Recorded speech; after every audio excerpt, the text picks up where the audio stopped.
Hello and welcome to Design Chat, the best live design discussion on the internet. I'm your host, Ryan McGovern. On Twitter, I'm at Hoobajube and at Design Chat. Every week we bring together some of the coolest people from the design industry so that you can talk to them one-on-one. There's a chat room, you can get on a camera even, you can ask questions. If you're afraid of the camera, you can submit a text question. And we bring to you some of the coolest people. I said that already, doesn't matter because it's double cool tonight. We are hanging with Mr. Bob Zini. Golf clap. Live audience, as you can see tonight, who's very excited to see you, Bob. Bob is the, in addition to running his own Bob Zini and Associates group, is the Director of Strategy for the Society of Typographic Arts, a design community here in Chicago, which we will be talking about at length this evening and their events. Bob, it is great to see you. Great to be here. So what, the format it's still great to be here. I do. I want everything, man. Okay. For the people who haven't been here before, the chat room, go ahead and chat amongst yourselves for a little while. We take your questions. There's a little icon with a question mark on it where you can ask questions, either video or text. Please, please, please submit questions. We will be taking them very soon. And we are continuing with the newest segment we added last week where Bob is going to be asking a question of you guys at the end of the chat. So get ready for that too. Bob, I'm going to do something really lame. I'm going to read your bio straight off of the STA site because there's no way that I think, you know, I can really sum up everything just in those two little sentences. And it's more impactful that way, and it's written much better than I could ever speak. So it says Bob is the president of Bob Zini and Associates. I will speak at a normal rate. A network-based firm that focuses on design strategy and implementation for marketing, organizational development, and employee communications, with particular strength in culture change and publications. Bob has been a contributing editor of Critique, the magazine of graphic design thinking, a member of the Design Advisory Board for Robert Morris College, and the Director of Public Relations on the board of the Chicago chapter of AIGA. In 2003, Bob received AIGA's Extraordinary Service Award, an honor only two others, the New York Times and Pentagram, have earned in the last decade for his work as the founder of Design for Democracy. So, do you understand why I had to read that verbatim? There's no way I could convey that in my own stupid language. Bob, it's extremely impressive, the history that you have, you know, in the, you know, the broader scope and the local scope. So that's huge. Well, thanks. It took me 3 years to write that, so I hope it's kind of crafted in a way that makes you feel better. I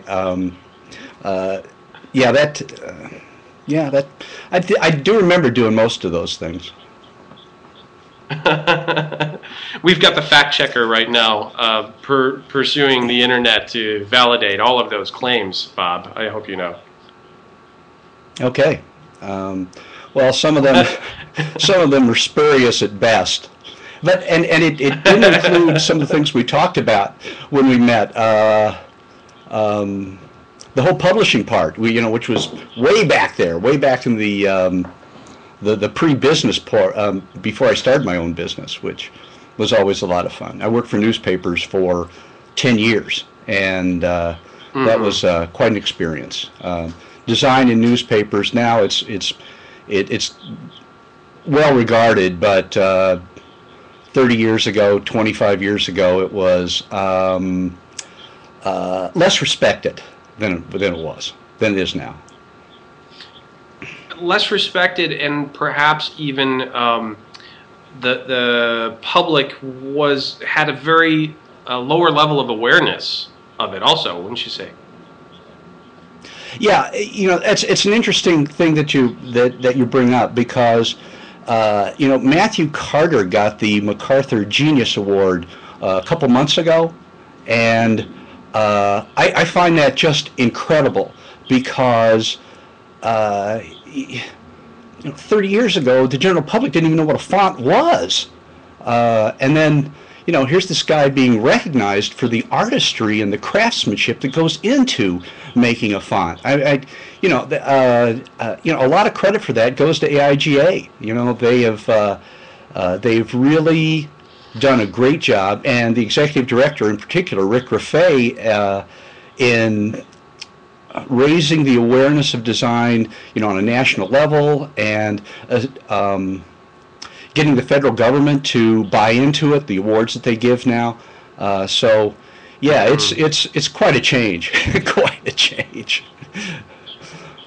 And I think we're in a period where we're seeing a sharp increase in awareness of design, just like as you were starting to hint on, where we're seeing groups like, the publication Fast Company has a whole division now that focuses completely on the idea of design and business.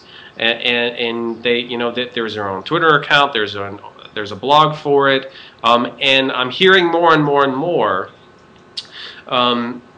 the larger sort of professional business community is seeing, and we can thank Apple for this in many ways, how design can affect a business, not only in physical creation, but design thinking.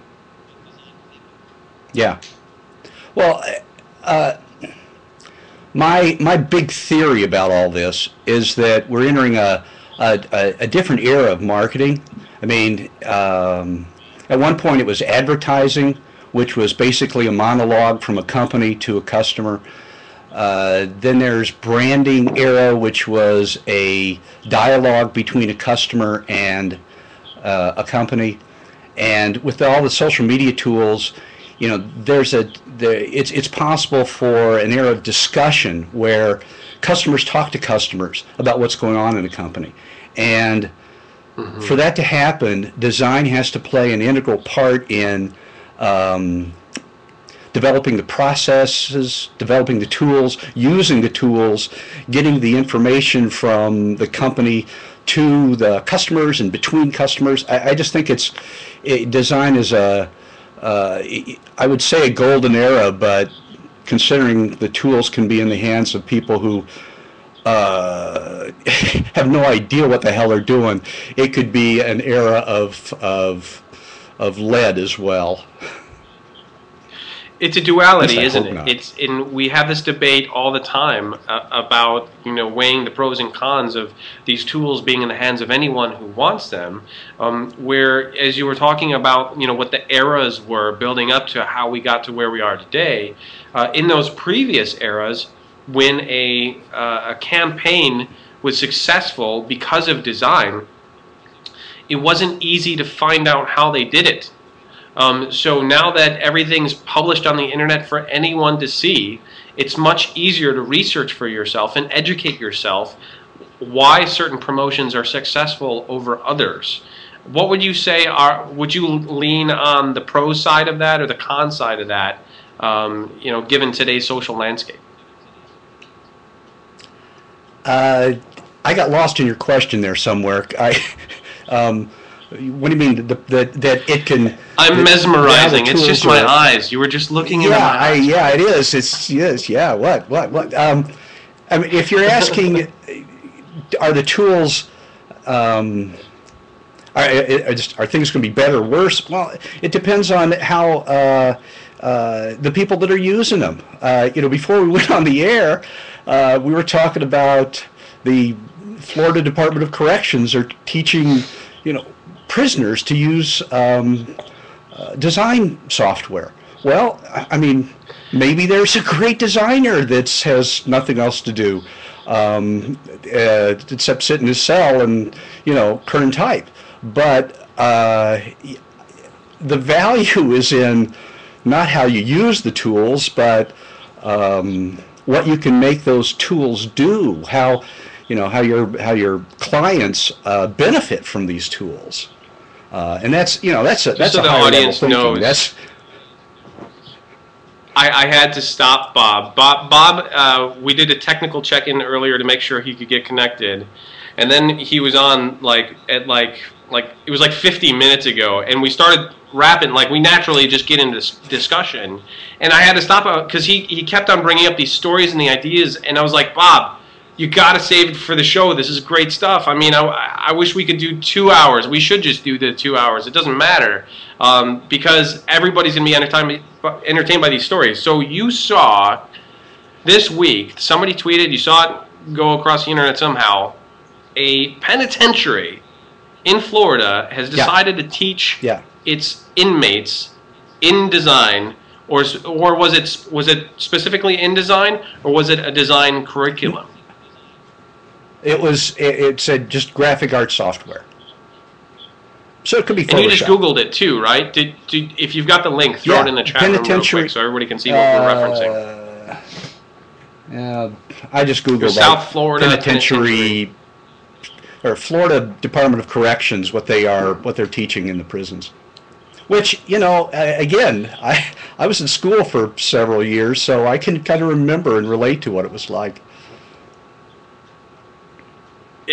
That's holding a mental picture in my head. Like, these guys are pretty crafty already. Like, they're making shanks out of, like, shoelaces, right? Crafty is, yeah. Penitentiary kind of guys, you know, armed with design thinking is a dangerous idea. Well, no more dangerous than having some of the rest of us knowing how to use these tools. True. Very true. Let's hit on the big topic that we were aiming for tonight. You are the Director of Strategy for the STA, Society of Typographic Arts in Chicago. Yep. We talked about it a lot in the last handful of months. The Archive 10, we had the judges on from the Archive 10, and I went to the gala event to meet the judges meet and greet rather, and tomorrow night is the big gala event. Tell us all about that for people who might not be aware of it. It's the finale of the set of events. I mean, it starts back in March where we start the process. And am I yelling? Does it sound like I'm yelling? Tell me. No, you're loud and clear, buddy. Okay. There's really three objectives for the whole archive set of events. One is to make connections. 2 is to share knowledge, and 3 is to recognize quality. With the meet and greet being an actual physical event and the gala doing the same thing, you know, we like to think that as important as having friends and followers and connections in the digital age, that you know, actually meeting someone face to face creates a deeper experience and a deeper relationship. And you know, the only way you can do that is actually seeing them. We also we think that by having this stuff, we can share knowledge. Again, there's the knowledge that someone that's 65, 70 years old, who had dealt with clients, who's experienced revolutions in typesetting, at least 2, and understands subtlety in ways that young people can't, can share knowledge with young people who might have enthusiasm and energy and different ideas and different outlook. So we try to get those people together. And the last is to recognize quality. So much of design is ephemeral. It's there and it's gone. You send something to somebody and they throw it in the garbage before they can blink their eye. Stuff that, you know, a website appears and then it disappears. So there's the archive competition is a way to find and recognize the stuff that should stay, and then we put it on the Chicago Design Archive. It's there. You can look back on it. More importantly, at the gala tomorrow, we have those things, those actual physical pieces where you can pick them up and you can look at them and you can turn the pages and you can see die cuts and varnishes and letterpress textures that, you know, great to see stuff on the internet, but you just miss something, and the gala fills that gap. So that's what we try to do. It's such an important idea right now.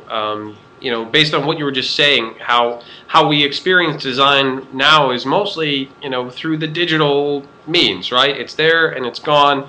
And you know, for myself, I'm 34. Growing up, the way you experienced and learned things was only through paper books. And there's something that happens, you know, that's why print will never completely die. There's a magical element when something is printed in a book and it's published and it's hard bound and you can see all the care and thought that went into this physical object, and then you see it sitting on a shelf. All of a sudden it holds its own identity as being important, right? It's permanent, it's a physical object, a lot of hard work went into it, and there's a physical representation of it. And there's just absolutely no way that you can get that same impression from a JPEG or a rasterized image that is there and is gone. And I gotta say, it's really important what you're doing to put the emphasis on these real objects.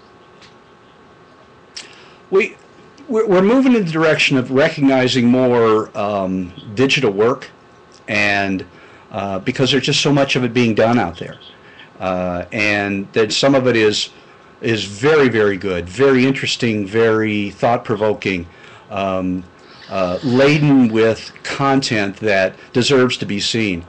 But I hope that we're never in a position where we're not recognizing the print stuff. I mean, there's certain types of print, like annual reports, that you know, a decade or two ago had extremely large budgets, extremely high production values, and now you know, companies see that as a waste. So hopefully there's other things like books. You know, there's a book that was chosen for the archive is just fantastic. It is, I mean, it's big, it's thick, it is 4-color throughout, and it is a beauty to behold. And if you can't, you could see it on the internet all you want, and you would never get a sense of how beautiful this book is. So everybody come out there and There's absolute go to the gala and see it. Well, now, yeah, let's register now. Where would they go to register? What's the best way to get a hold of tickets? And where is the actual event happening in Chicago? It's at the Chicago Portfolio School, and I better bring it up, or I am sure that I will get the address wrong. Here, I'm going to post it in the chat room if it's not there already. You got it? Bang. It's the... Cool. Yeah, it's in the chat room. Yeah, there it is. There it is. You go there, you register. It's on 22 West Hubbard. 25 West Hubbard. Which is why I had to look it up. 25. And 22's the after party, right? The truth is, the next block over, I think, is a strip joint, and the first time I went for the walkthrough, I went, so I was wow, right. This is a lot more interesting than I expected. Yeah. Brilliant. Definitely, yeah, guys, you can go if you're in Chicago, online, you gotta right go now. to this thing. Yeah, and it's going to be totally worth your while. Bob, before we started broadcasting tonight, we started to get into the subject of the sort of value of going to these types of events and the broader idea of the value in the professional design communities as a whole. You would witness some chatter this week sort of downplaying that importance, or you were feeling so. Let's get into that a little bit and your thoughts on the perceived value of these design communities.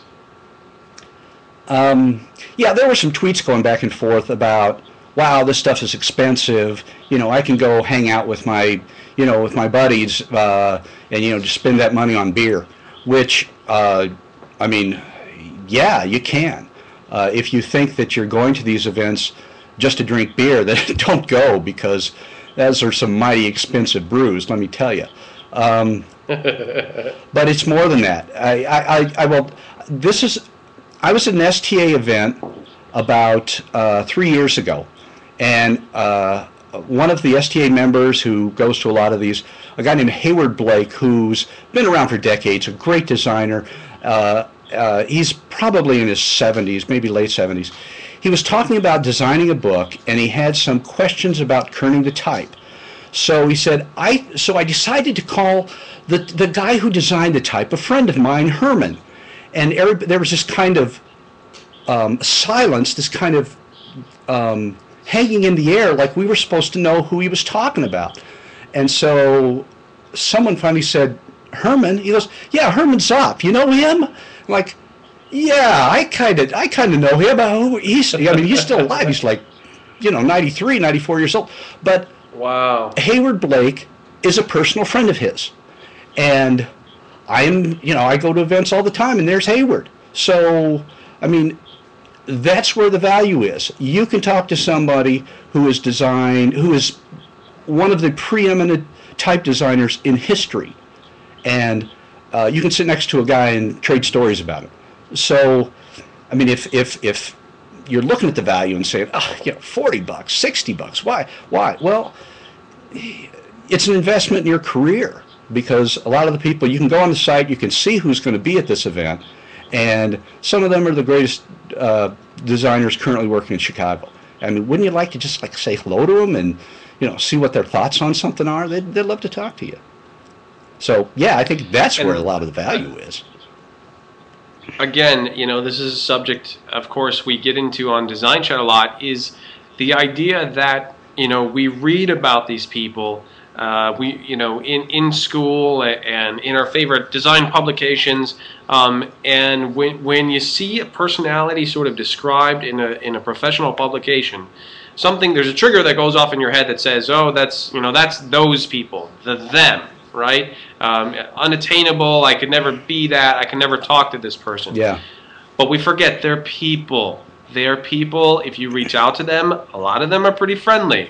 You might get the 1% that are something, bad news bears, but they're people. And, you're hitting the nail on the head about the value that you get about spending time, getting the opportunity to spend time in an arena specifically set up to talk about your career. I don't know that you could walk in and give a resume to somebody and say, hire me. If that's your approach to career development, you might need to work on your technique a little bit. But by going to events, and I've gone to these, I went to another event when I was just starting my own business. I was in publishing for 10 years, and I was fired, and someone said, you've designed these publications, you can design newsletters and go into business for yourself. And I knew nothing. I didn't know nothing about pricing. I'd never worked for a studio, nothing. And so I joined into AIGA. I went to some events. They had some small talks, and one of them, my big thing was, how much should I charge? And Michael Stannard, who I mispronounce every time, who's being honored tomorrow night at the gala. How am I doing on the pitch? He was at this event, and he said, you should charge whatever you think you're worth. He said, if you think you're worth $20, charge that. If it's $50, charge that. If it's $200, charge that. And if people will pay you, then that's what you're worth. And I mean, it was an insight that's really kept that on more than one occasion has kept me kind of on the straight and narrow when it comes to business, and when clients are asking me, what am I getting for this and that. But I don't even remember what I paid to get into the event, but I've made it I've made that 1,000-fold. And those are the kind of events that are just, to my mind, invaluable, which you can't get by hanging out with your buddies at the bar over a beer and saving $40 or $20. There's some people in the audience who've brought up the idea about spec design and value and worth and all this, and we saw the rise and fall of the Gap logo and the attempt to crowdsource that design and that identity. In a time where we are where corporations are shutting down left and right, and great economic stress, the thoughts that are going through a young designer's head have to be disconcerting at the very least. What would your message be to them right now about their value and how to pursue their career in such a tumultuous time?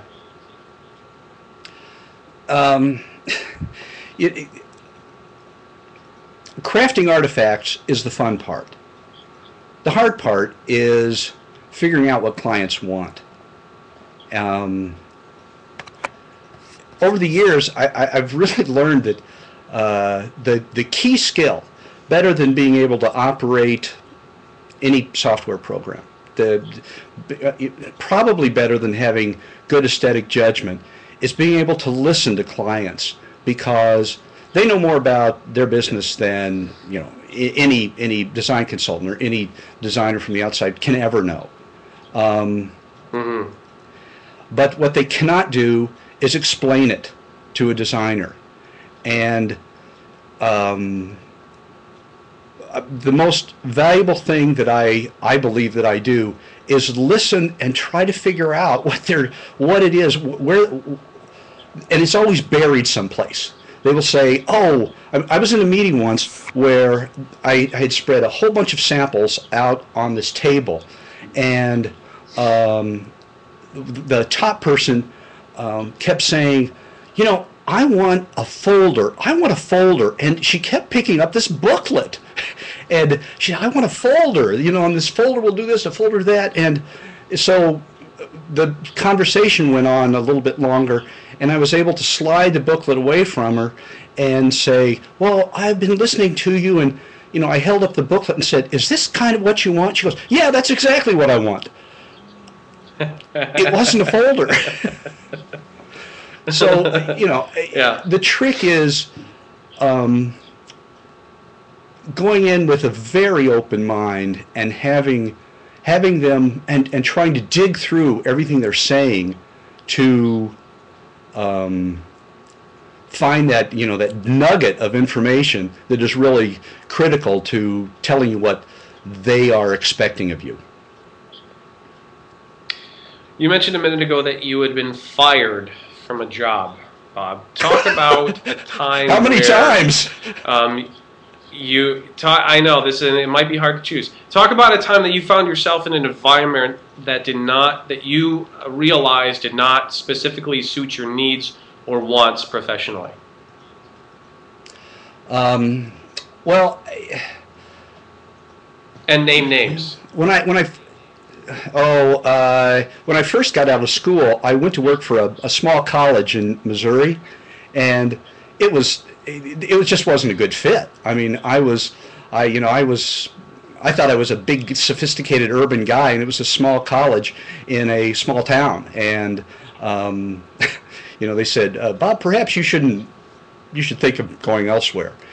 And then I was a writer for Northwestern University. I wrote grant proposals, and I didn't get along with the boss there, and he fired me.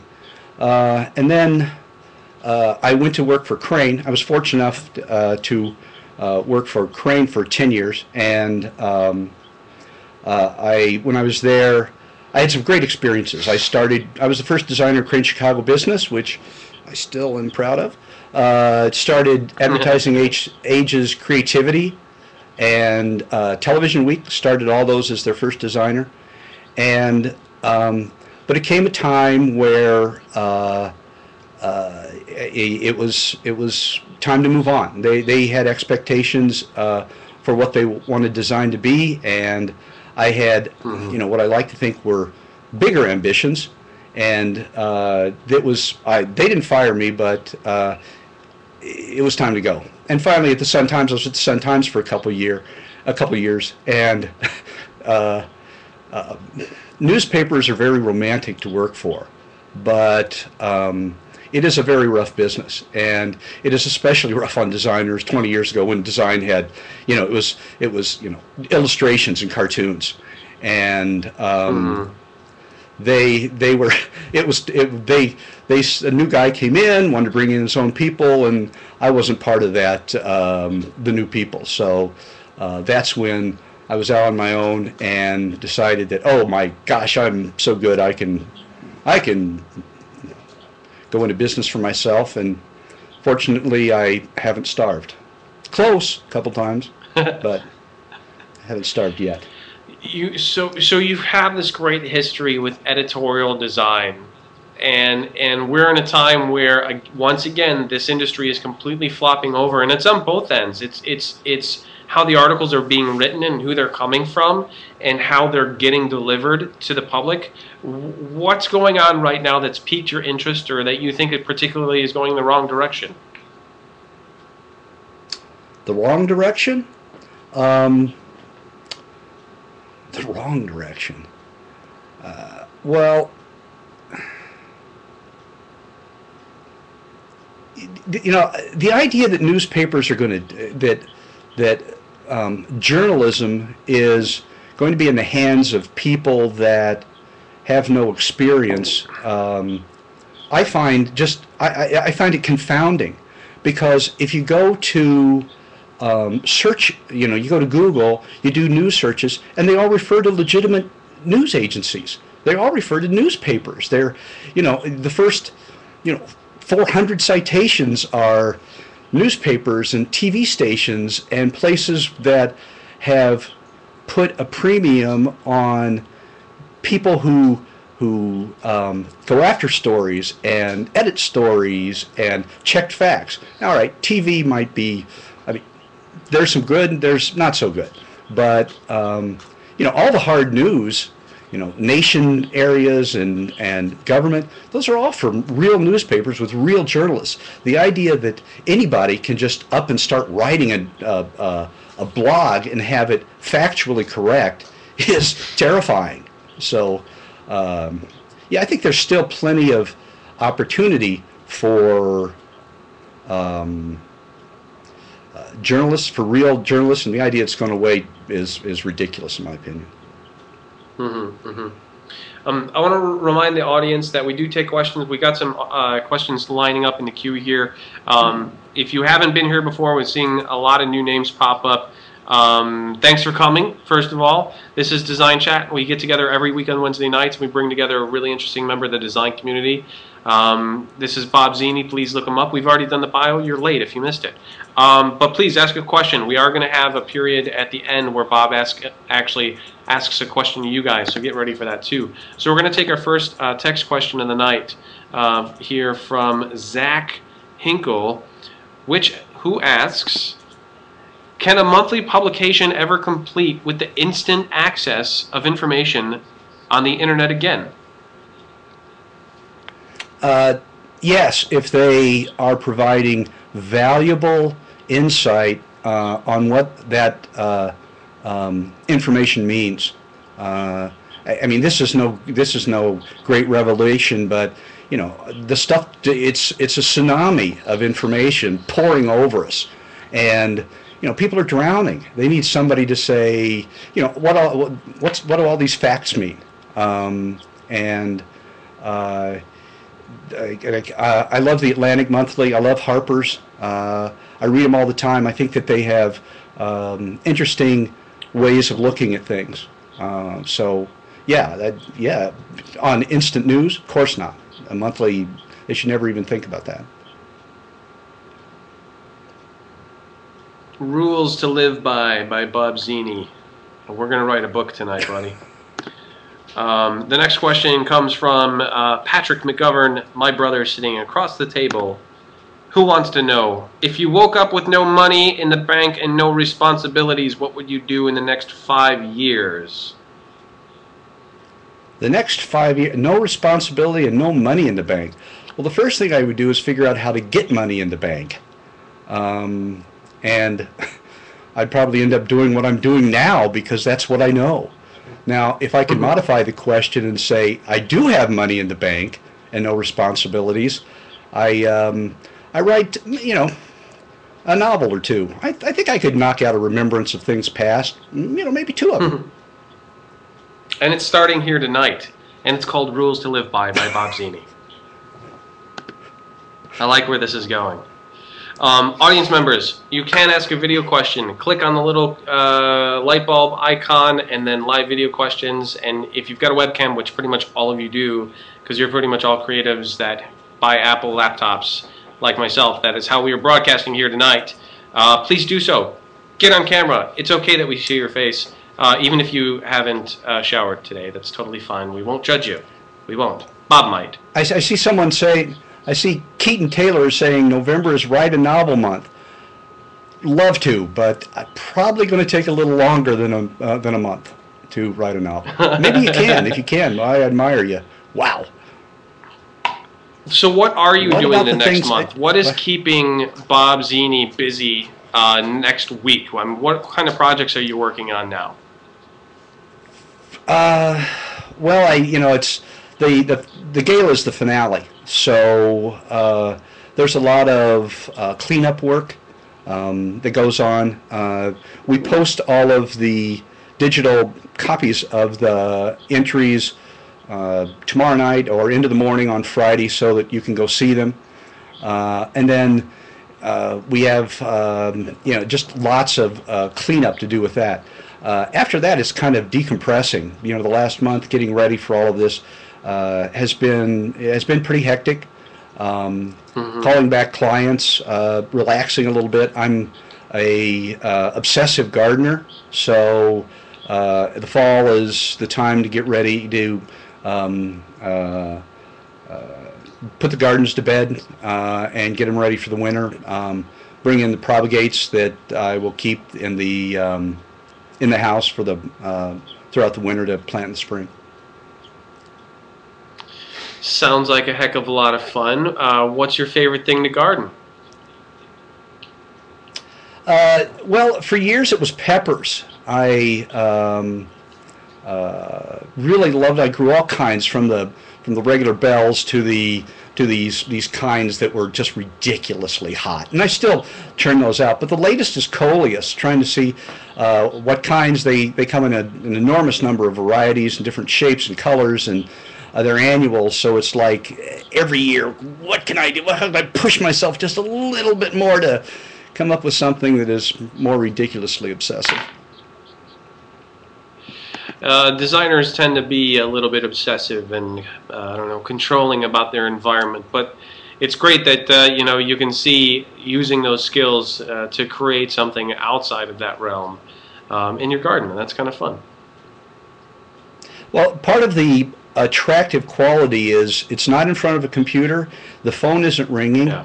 And if someone wants to contact me, they can't. They can't call you through a bell pepper. It's something that's been on my mind quite a bit recently. I work at a large design agency, marketing agency, so I have a very sedentary lifestyle. Sometimes it can be long days, sitting at the computer. I'm not very physically active after those long days. What are things that you do outside of that? I mean, you already mentioned the gardening, and that also you chose this path where you're sort of working for yourself. Was that part of the motivation? Talk a little bit about what it's like having that business. Oh, well, mostly I hate people,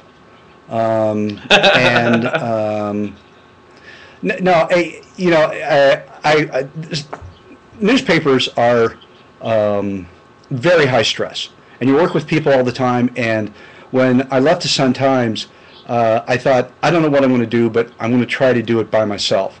And as it turned out, that was right at the time when the Apple Mac was, the Mac was starting to make inroads into the typesetting business. So, I bought an early one, and it became what it does now for everyone. And I've learned that, I like the isolation. I truly enjoy, my office is in my house, and it was great while the kids were growing up. I could see them all the time, and that had its plus and minus sides, but I enjoy the isolation. And I do a lot of distance running, mostly to burn off stress. But again, it's a very isolated activity. The gardening, the work by myself, and the running. It's just about the fact that I love being social, but only in very small quantities. And on the heels of that, a very timely question here. Victoria Pater wants to know, how did you know it was the right time to start up your own firm? When I was fired. I mean, I didn't know. I mean, I was terrified. I was truly terrified because, I mean, I had a house, I had, you know, mortgage, two small children, and I mean, the first job I got was pasting up freestanding inserts for Pizza Hut. You know, this was in the days of cutting and pasting type and using waxers and tapes to put them all down. But people were going to pay me to do it, and they asked me to work very hard, and you know, they were going to pay me enough that I could make as much as I was in newspapers. In newspapers, the pay is really, really bad. It's always been bad, and so getting up to making enough to equal that was a lot easier than expected. Now, the other thing is that my wife worked part-time, and she is, you know, I can't imagine being a single parent of two children and running your own business alone. I just can't fathom it because, you know, in addition to taking the stress of the children off of me, you know, she was able to, you know, give me assurances that we weren't going to starve if I lost a client or if I made a mistake. Speaking of sort of children and the idea of family, what was your upbringing like? Did you come up in a creative family?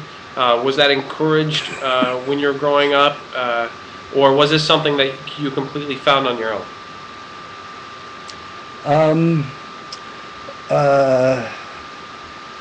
My father was a steel worker, and I grew up downstate in Decatur, which here it's a small hillbilly town. I mean, it's, you know, it's like 80,000, but it's south. It's right where southern Illinois begins, the edge of southern Illinois, and I had an older brother, an older sister, and a younger sister. And I've always kind of felt that my parents left me alone. You know, they were so busy with the other kids, and you know, they were very nurturing. They, you know, I'd come up with crazy ideas, and they said, "Sure, you know, not a problem." As far as like going out and buying me, you know, tools that were, you know, for creativity, it was like, nah, just, you know, you want to try it, just.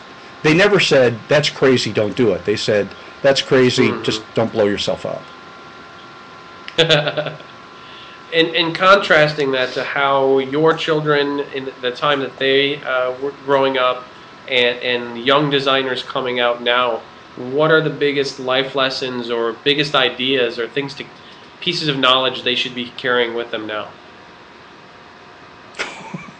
Well, that narrows it down. I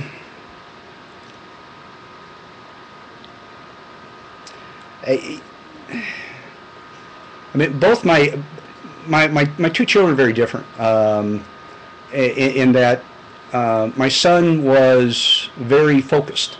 All he ever wanted to do was make movies, and he made one in high school. We sent him to film school at the Savannah College of Art and Design, and you know, learned editing skills on professional equipment, and got a job out of school at a editing house in Hollywood with one phone call. I mean, it was just, that's all he wanted to do, and wow, that's what he was able to do.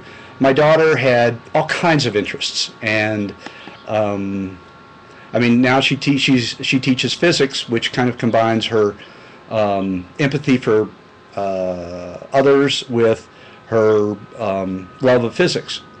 And you know, the rules are different for both of them. I mean, you know, I guess pursue what you know, but and pursue what you love, but make sure you can find a way to make money doing it. And that's no great wisdom. I suppose any parent would tell their kid that.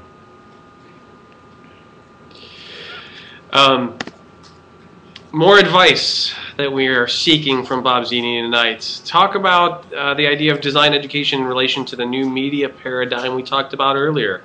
You've seen this industry flop in the technological advances and how we actually do our jobs. What should be the importances in design education? Has it changed at all? You're asking the wrong guy. My degree's in journalism. I graduated. Now, I did have a concentration in design, because I went to U of I in Champaign in their J school, and they had a typography kind of set of courses that everybody had to take. And so I discovered design at that point and took all those courses, and then took a few classes in the Fine Applied Arts department. So as far as a design education, I have no idea. But if anything, the more you can find out about the process of design and working with others to develop ideas together, that's probably the most important thing. The other thing is figuring out ways that all these tools can, number one, stimulate discussions, and number two, find ways to figure out whether those discussions are a benefit to business. I think it's interesting that a lot of the discussions around social media tools is about return on investment, and you're looking, and what I'm seeing is people from the direct marketing, from the direct mail industry, getting in and saying, look, we know how to do that.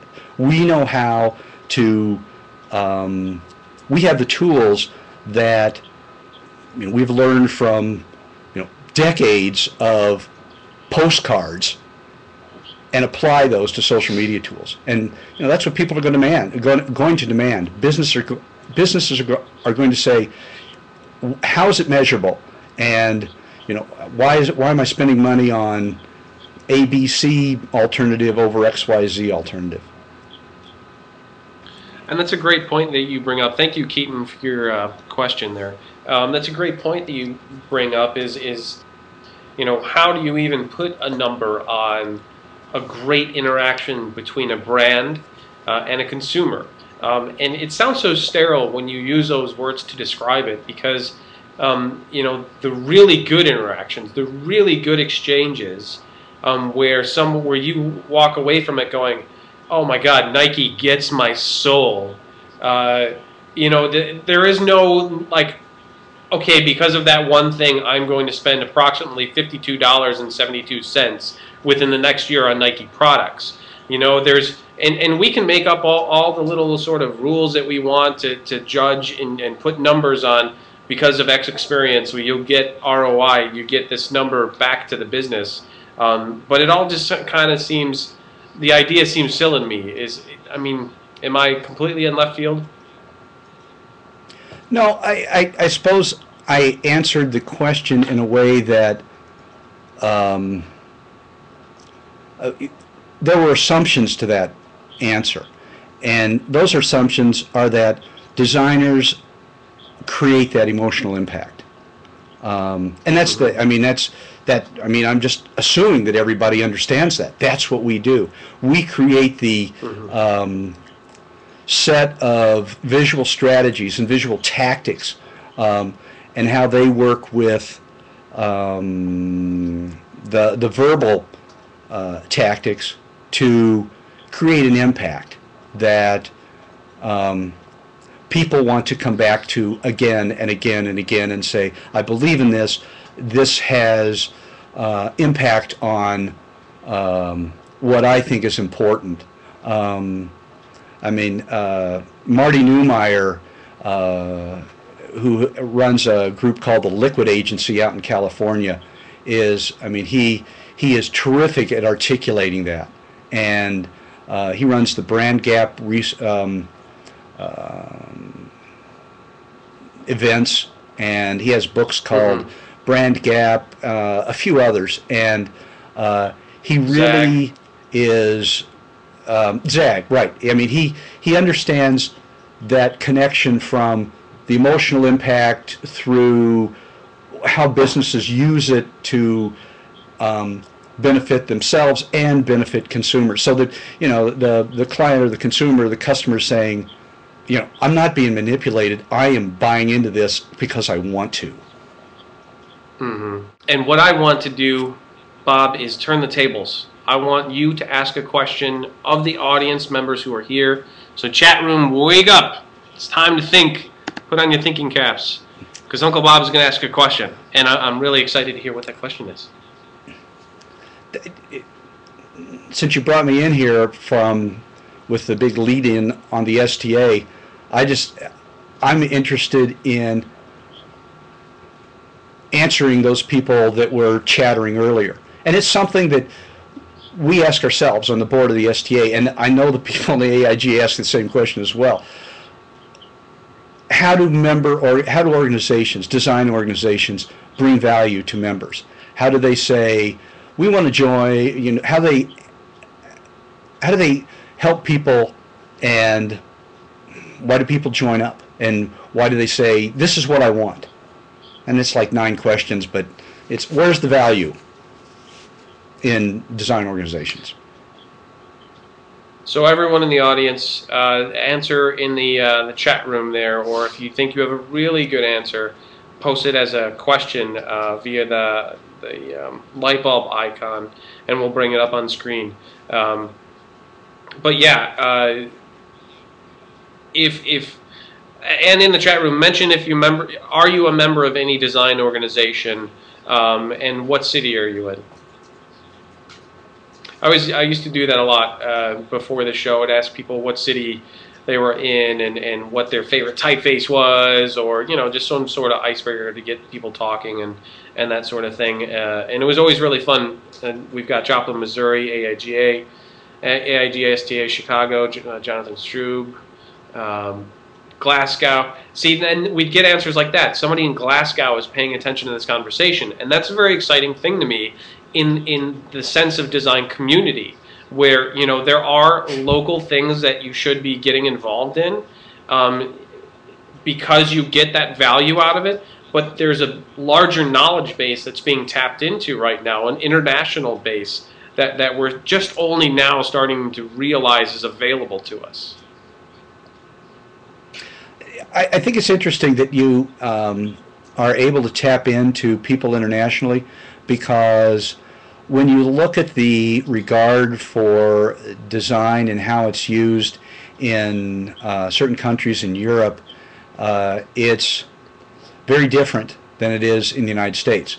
And you know, I don't want to get into better or worse. It's just different. And you know, I think there's learning that can go both ways.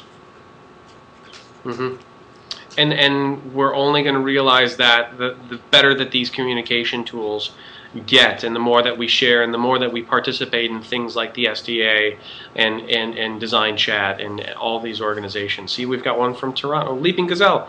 Hi, Gazelle. We've got a couple more questions from the audience here we're going to take. And then we're going to wrap it up. We're close to our last couple minutes here. So the last one here I'm seeing from Sam Coleman wants to know, given the tools available to us now, can anyone become a designer in quotation marks? Or is it more about thinking? And we were already talking a little bit about this. What qualifies one as an actual designer?